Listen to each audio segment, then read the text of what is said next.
Sanibonani ekhaya lamaphupho. Uma unombuzo sicela ubuze kwi-comment sizokwazi sikwenzele yakho ividiyo ngokushesha. Sibuye nje nayo qathatha sizoyiphosta la ephejini lethu. Uyakwazi-ke futhi ukuthi usibhalele lapha ku-Facebook sichaza amaphupho, usibhalele ku-TikTok sichaza amaphupho. Namuhla sizokhuluma ngokuphupha undiza, undiza nje impela undizela phezulu, undizela emoyeni. Abaningi-ke baye benokudideka ukuthi leli phupho libe ukuthini.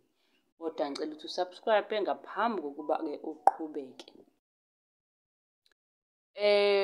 Kuhlukahlukene nokuphupha undiza. Ukuphupha undiza-ke kungenzeka uphupha undiza kungonakele lutho nje. Kusuke kukuhle ku-right-ke lokho. Kusho ukuthi-ke unamandla amakhulu. Kungenzeka ukuthi unamandla onganakile okumele uwasebenzise okanye kunesiphiwo osiphiwe abantu abadala wena ongasisebenzisi ongazi.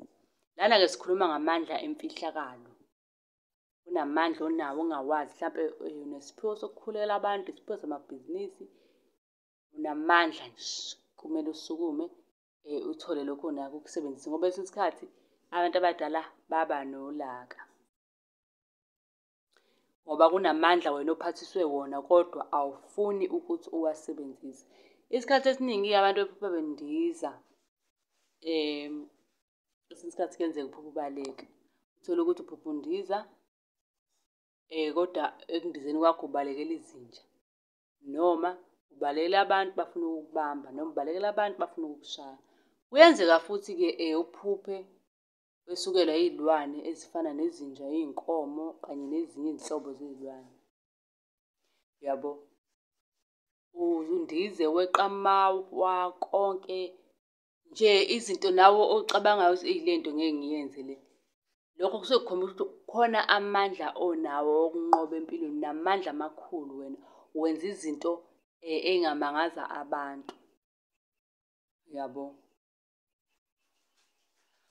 Kwesinye isikhathi-ke uma kuwukuthi kuyenzeka uthole uney'nkinga zempilo kusuke kumele usukume ubhekane nazo ngoba wena unamandla.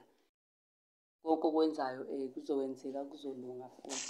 Uma unombuzo sicela ubuze-ke kwinombolo ebhaliwe, ubuze emaphejini ethu uzoyithola nje ngokushesha impendulo. Ikhona incwadi yamaphupho ewu-R400, ikhona insipho yobulongwe ewu-R100. Iyasiza ukugeza idlozi, ukuvula iy'nhlahla, ukuvula amaphupho, uthandeke, ecacisa amaphupho, eqeda amaphupho amabi.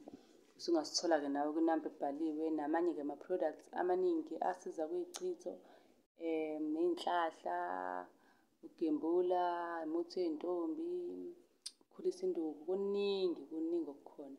Okwakho ukuthatha inamba le ebhaliwe usithinte ngokushesha.